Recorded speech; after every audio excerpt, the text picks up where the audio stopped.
দেশকে আমরা বিশ্বের সবচেয়ে শক্তিশালী দেশ হিসেবে চিনি, যে দেশের শহরগুলো আলো, প্রযুক্তি আর বিলাসিতায় ভরা, সেই দেশের রাস্তাতেই এমন কিছু মানুষ আছে যাদের প্রতিদিনের লড়াই শুধু বেঁচে থাকার জন্য।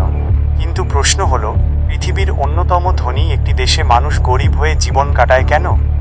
আমেরিকা, একটি দেশ যেখানে বিশ্বের সবচেয়ে বড় কোম্পানি, আধুনিক প্রযুক্তি এবং বিশাল অর্থনীতি রয়েছে।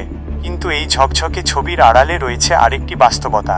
আমেরিকার কিছু শহর ও এলাকায় এমন মানুষ দেখা যায় যাদের জীবন অনেক কঠিন। কেউ স্থায়ী বাসস্থান হারিয়েছে, কেউ কাজ হারানোর পর আর ঘুরে দাঁড়াতে পারেনি, আবার কেউ বছরের পর বছর অর্থনৈতিক সমস্যার সঙ্গে লড়াই করছে। অনেকের ধারণা উন্নত দেশে গরিব মানুষ থাকে না, কিন্তু বাস্তবতা হলো ধনী দেশেও দারিদ্র্য থাকতে পারে। কারণ দারিদ্র্য শুধু একটি দেশের সম্পদের ওপর নির্ভর করে না, এটি নির্ভর করে মানুষের আয়, খরচ, সুযোগ এবং সামাজিক ব্যবস্থার ওপর। আমেরিকায় অনেক জায়গায় জীবনযাত্রার খরচ অনেক বেশি।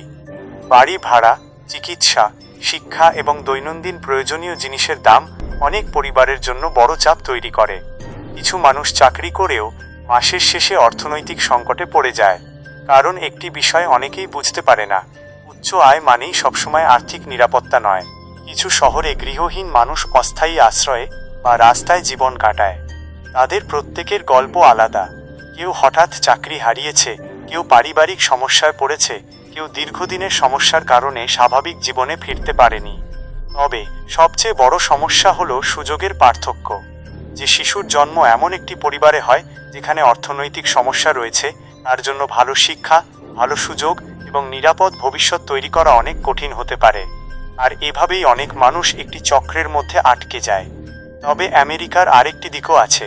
অনেক মানুষ, স্বেচ্ছাসেবী সংগঠন এবং সামাজিক প্রতিষ্ঠান দরিদ্র মানুষের পাশে দাঁড়ানোর চেষ্টা করে। কিন্তু তারপরও প্রশ্ন থেকে যায়, একটি দেশ যতই উন্নত হোক, যদি কিছু মানুষ মৌলিক প্রয়োজনের জন্য লড়াই করে, তাহলে সেই উন্নয়ন কতটা সম্পূর্ণ? আমেরিকার এই গল্প শুধু আমেরিকার গল্প নয়, এটি আমাদের মনে করিয়ে দেয় একটি দেশের আসল শক্তি শুধু তার বড় বড় ভবন, প্রযুক্তি বা অর্থনীতিতে নয়। আসল শক্তি হলো সেই দেশের সাধারণ মানুষ কতটা নিরাপদ, সম্মানজনক এবং ভালো জীবন পাচ্ছে। তাই পরের বার যখন আমরা আমেরিকার ঝকঝকে শহরের ছবি দেখব, তখন মনে রাখতে হবে, প্রতিটি দেশের মতো এই দেশেরও আছে দুইটি দিক, একদিকে আলো আর অন্যদিকে এমন কিছু গল্প যেগুলো অনেক সময় চোখের আড়ালে থেকে যায়।